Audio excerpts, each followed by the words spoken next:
Invité ce matin, Jean-Luc Mélenchon, bonjour. Bonjour, monsieur Bourdin. Vous faites votre rentrée politique ce matin sur RMC et BFM TV. J'ai une question très directe. Vous savez que je les aime, Jean-Luc Mélenchon. Avez-vous voté Emmanuel Macron dimanche? J'ai déjà dit, je ne le dirai pas, parce que je représente un ensemble de gens qui, les uns se sont abstenus, les autres ont voté blanc et d'autres ont voté Emmanuel Macron. Le dire après. Ce ne serait pas loyal. Ne pas le dire avant. Non, un choix politique. mais ça ne serait pas loyal à leur égard, car notamment maintenant, j'ai la tâche de les maintenir. Mais vous avez rassemblés. voté. J'ai voté, évidemment, car je suis... c'est mon choix personnel, je ne fais la leçon à personne. Et si vous voulez savoir ce que j'ai voté, essayez de le deviner en me connaissant, et lisez mon livre de la vertu, et vous apprendrez que je ne m'en suis jamais remis aux autres. Emmanuel Macron. Je ne m'en suis jamais remis aux autres du soin de faire ce que je souhaitais voir se réaliser. J'ai appelé, comme vous le savez, à ce qu'il n'y ait pas une seule voix pour Madame Le Pen. Si on m'avait écouté, Madame Le Pen n'aurait pas eu une seule voix. Elle en a eu 10 millions, c'est beaucoup trop. Dont quelques-unes venues d'électeurs qui vous ont choisi au premier tour. Il paraît. Enfin, plus que quelques-unes, 11%, dit-on. Non, 7. Si l'enquête Ipsos, c'est 7. Et bon, mais admettons, écoutez, de toute façon, il faut bien... la démocratie. Il faut bien se faire à l'idée que j'essaye de convaincre des gens de changer de vote. J'y parviens au premier tour. Au deuxième tour, des gens retournent à ce qu'était leur vote. J'ai quand même pas les trier. Je vais pas dire montrer du doigt celui... D'ailleurs, je vais en profiter pour dire aux gens, écoutez, maintenant, il faut se calmer. Il y a eu une ambiance épouvantable entre les deux tours. Sur les réseaux sociaux, moi je suis comme beaucoup, pas vous, mais moi je suis accroché à ça. Ça a été d'un niveau de violence, maintenant il faut calmer tout ça. Et surtout, je dis à ceux qui ont voté avec moi sur le programme L'Avenir en commun, restez groupés, quoi. On va pas se disputer pour une affaire qui a eu lieu il y a 15 jours et qui est réglée. De cela. On va parler des législatives, de l'avenir, Jean-Luc Mélenchon, mais parlons du passé récent, tout récent.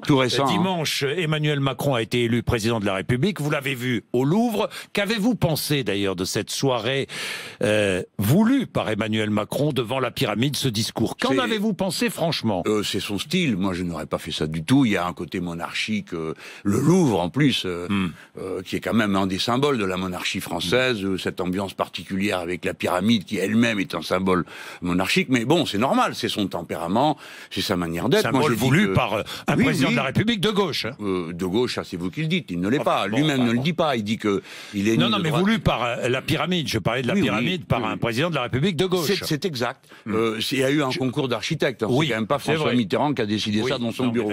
Mais mais vous avez raison de le dire. Et puis il y a toute une symbolique que nous connaissons tous, qui est attachée à ces trois pyramides qui représentent le plateau de Gizeh. Enfin, peu importe.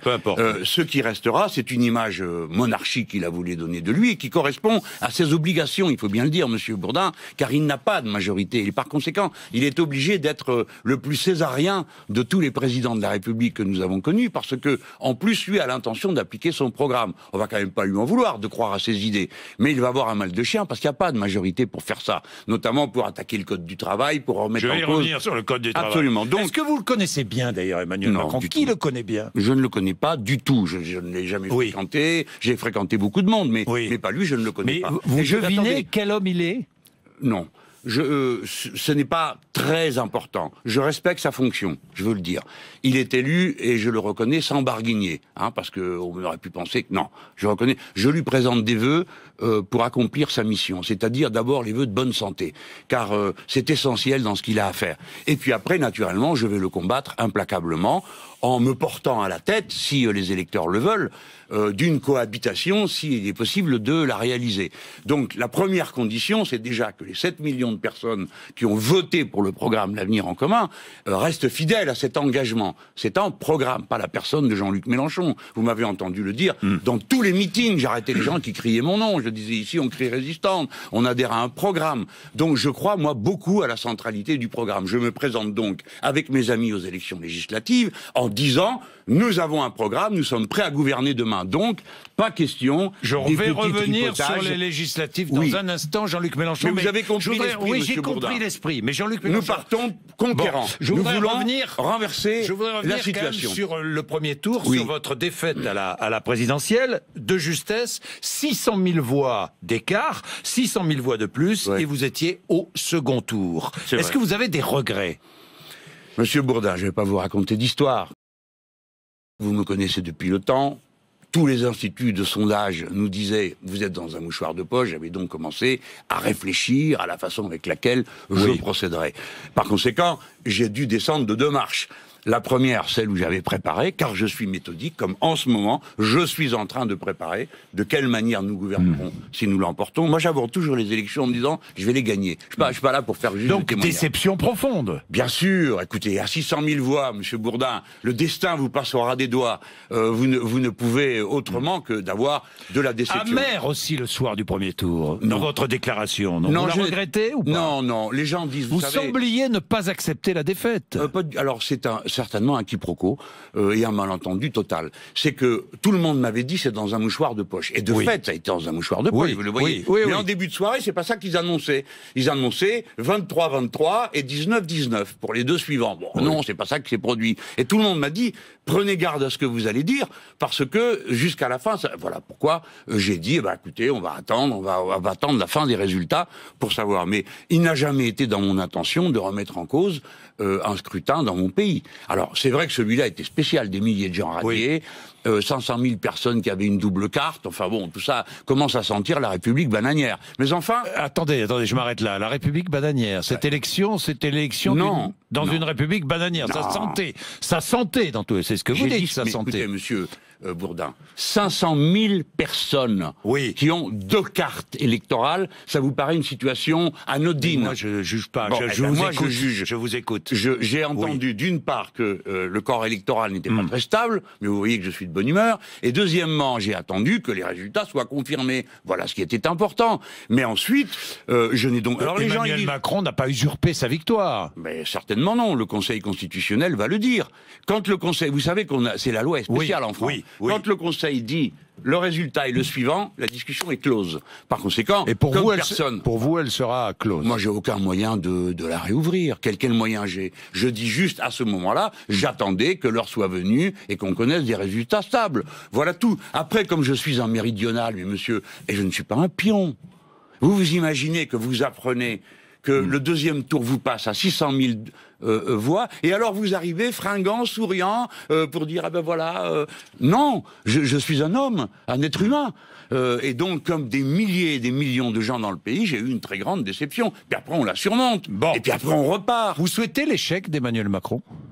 Je vois pas les choses comme ça. Moi, je fais pas, je personnalise pas comme ça. L'échec de sa politique, de ses choix. Mais je pense qu'il faut pas qu'il se mette en pratique. Donc le meilleur moyen, c'est de voter pour les listes de la France insoumise. Est-ce que vous serez candidat? Alors, la décision a été prise par le petit comité d'animation du mouvement qu'en effet, je dois l'être. Vous serez candidat aux législatives? Oui, il faut expliquer pourquoi. À quel endroit? Attendez, d'abord... Oui, d'abord, pourquoi? Oui, je ne vais pas aller trop vite. Vous serez candidat. Moi, je suis déjà député français au Parlement européen. J'ai été élu par presque 300 000 voix, donc 5 fois plus qu'il en faut pour élire un député national. Bien. Mais les amis ont dit, écoute, tu ne peux pas aller dire aux gens, nous repartons à la bataille, nous allons être majoritaires à l'élection législative, puis tout le monde y est, sauf toi. Donc on m'a dit, ça tient pas debout, donc faut y aller. Alors, vous avez hésité. Mais oui, qui n'hésiterait pas. Écoutez, je suis comme tout le monde. Il arrive un moment où vous dites, ça fait quand même beaucoup. Ça fait beaucoup de fatigue. Je viens juste de finir une campagne. J'ai déjà donné une fois, aller faire une législative. Qu'en plus, à l'époque, contre Madame Le Pen, tous mes antifascistes d'opérette, là, qui me faisaient la leçon entre les 2 tours, à cette époque-là, ils me jetaient des pierres, m'empêchaient d'y arriver. Bon, il faut oublier tout ça, ce que je fais. Mais avant de retrouver en soi-même l'ardeur et l'optimisme, souffrez qu'il y ait quelques jours qui passent. Donc je suis convaincu, et reste dans la courte liste 2 ou 3 villes en France, et en particulier la ville de Marseille, parce que d'abord... vous serez candidat à Marseille? Alors, c'est assez probable. Je ne vais pas créer un suspense inutile, mais vous ne le saurez pas. Mais non, parce que j'ai vu les résultats, j'allais vous poser la question, évidemment. Il y a 3 villes, il y a plusieurs villes où vous arrivez en tête, mais il y a 3 très grandes villes où vous arrivez en tête, c'est Lille, Toulouse et Marseille. Donc, il fallait en choisir une. Donc moi, j'avais jeté mon dévolu sur Marseille. Non, donc vous serez candidat à Marseille. Attendez, ce n'est pas, l'affaire n'est pas dite. il y a encore plusieurs paramètres qui doivent intervenir. Quelle circonscription à Marseille? Non, vous voyez comme vous êtes. Alors, bientôt, on demande où je vais habiter. Alors, je vous pose des questions. Non, mais commençons par dire pourquoi Marseille. Puisque me voilà en tête à Marseille, que je peux stimuler une grande reconquête des cœurs et des esprits autour d'un idéal de progrès, alors qu'on disait tous ces gens-là, ils sont voués au Front National. Non, ce n'est pas vrai. Mais vous êtes un candidat parachute? Je suis parachuté partout. Hein. Vous savez, depuis 1900... Vous avez été candidat partout. Hein. Pas partout, mais... Dans l'Essonne, dans les Hauts-de-France, le Pas-de-Calais, maintenant Marseille. J'étais à Toulouse 2 fois élu. Vous voyagez politiquement. Mais je suis partout chez moi. La France est ma patrie. Et depuis 1962, date à laquelle j'ai débarqué à la gare de Saint-Charles, Marseille, pour prendre le train pour aller... Je suis un homme dans une odyssée, vous comprenez ça? C'est l'affaire d'Ulysse. Ulysse, un jour, a embarqué. Eh bien, moi, je suis né au bord de la mer et j'ai embarqué dans la vie. Et me voilà, je fais des escales dans l'existence, comme beaucoup de Français. Vous savez, à Marseille, le nombre de gens qui sont là par escale, vous le savez comme moi. Et vous-même, Bourdin, tout malin que vous êtes Cévenol, et vous faites escale à Paris. Et notre vie à tous est faite comme ça. Bon, voilà, je fais escale. Marseille, vous allez faire escale à Marseille pour essayer de devenir député. On va voir. Député. Non, monsieur Bourdin, n'allez pas trop vite. Bon, je vous en donne déjà beaucoup ce matin. Bah oui, m'en donnez beaucoup, mais. Eh bien oui, moi j'aime toujours en avoir plus, vous le savez. Et voilà, insatiable. C'est mon métier. Bon, c'est mon métier. Donc, je pense que Marseille est dans la courte liste. J'ai besoin de plusieurs autres informations. J'irai jeudi faire des visites de courtoisie. Et sans doute, et si elles sont positives, il ne sera pas nécessaire que j'aille samedi, à dimanche, à Toulouse, où je comptais aller, ou à Lille, ou partout, il y a mes lieutenants, mes jeunes camarades qui sont en place et à qui... voilà. Dites-moi, Jean-Luc Mélenchon. On va parler des législatives, c'est ça? Oui, parlons des législatives. Donc, 577 candidats de la France Insoumise?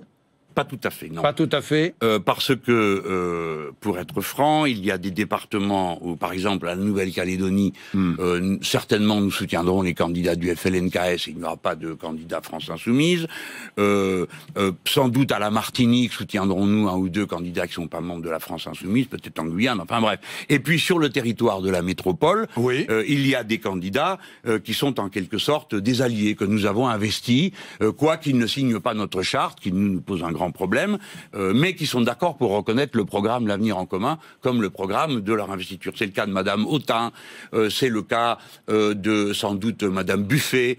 Je suis en train d'oublier des noms, j'aurais dû marquer Alexis sur Corbière sera candidat à Montreuil, c'est ça? Oui. Alors, nous allons venir sur cet aspect. Comprenez-moi bien. Moi, je démarre une campagne pour gagner.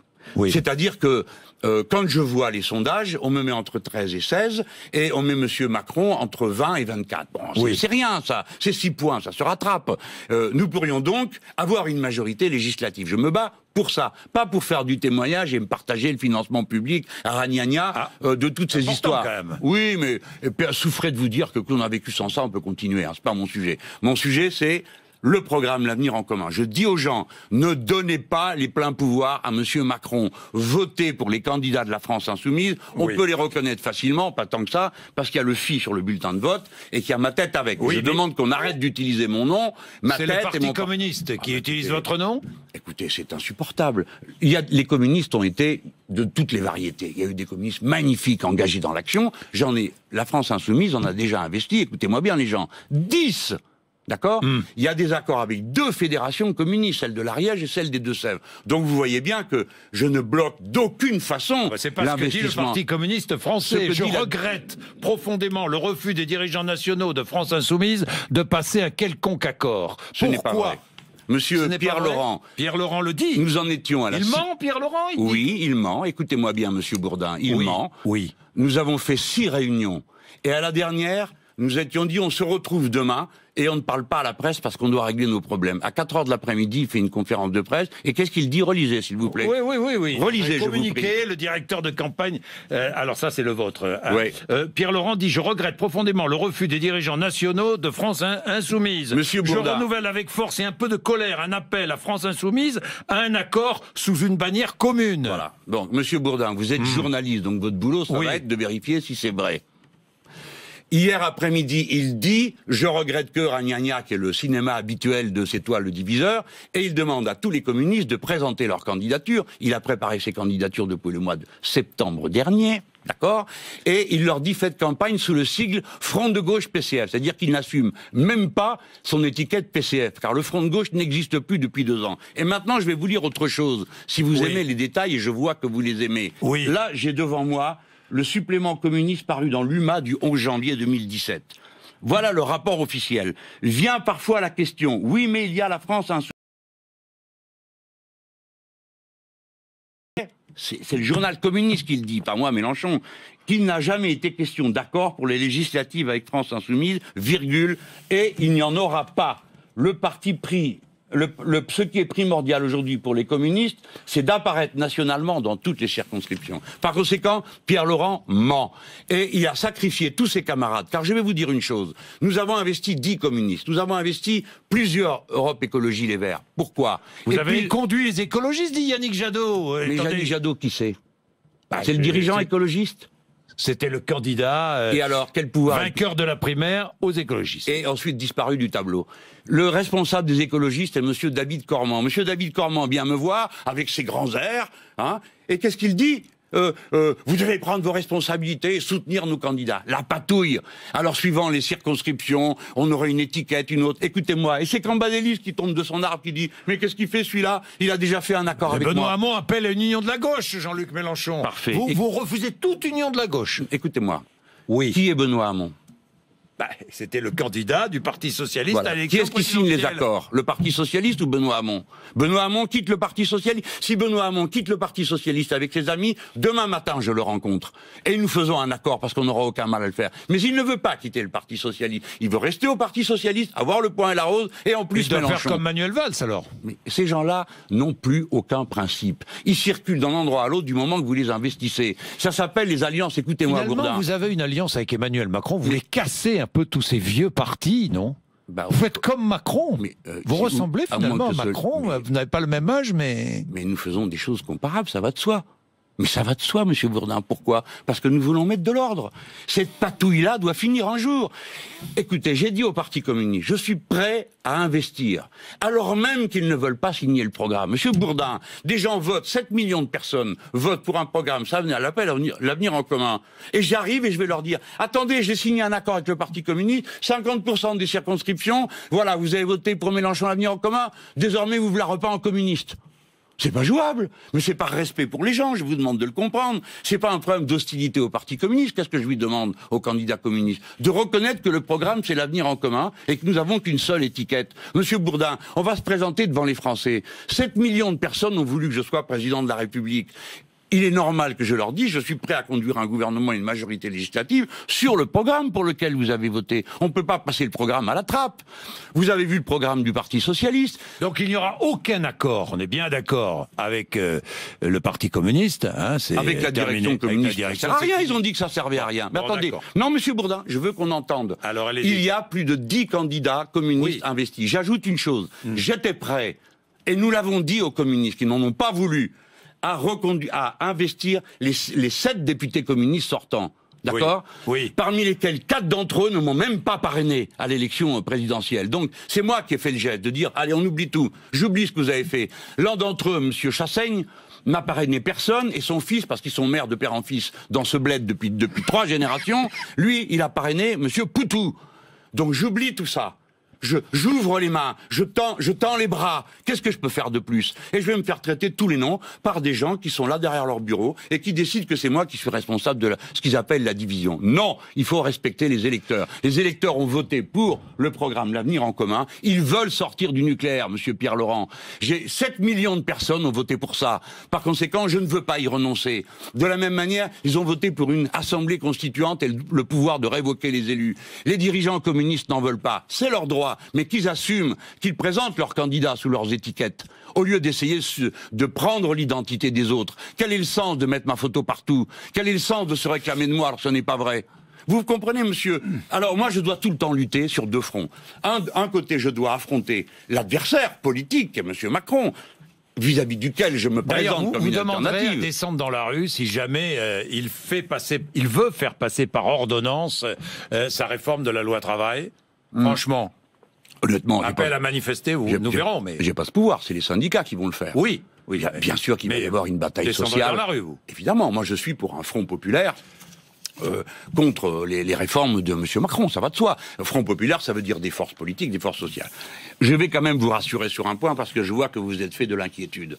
Au deuxième tour, eh bien, nous verrons comment nous allons faire, alors, notamment avec les communistes et le reste. Bon. Mais en attendant... Si vous avez En Marche, Front National, vous votez pour qui ?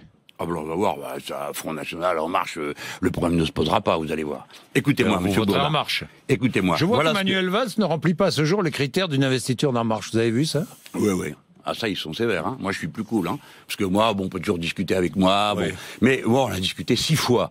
Alors, avec les communistes, maintenant, c'est terminé, on est entré en campagne. Mais je veux dire, je rappelle à tout le monde, j'ouvre les bras, je tends les mains, mais respectez les électeurs. Je ne leur ai pas donné de consigne entre les 2 tours de la présidentielle. Ça vous a été reproché beaucoup. Oui, bien sûr, mais parce que les gens avaient intérêt à me reprocher. C'est les mêmes qui voulaient me supporter déjà pas avant, qui recommandent. Et vous voyez des Jadot qui m'a traité d'agent de Poutine, maintenant demander mon investiture pour aller se faire élire. Et ainsi de suite. Ce monde-là... Alors, M. Macron m'aide, hein.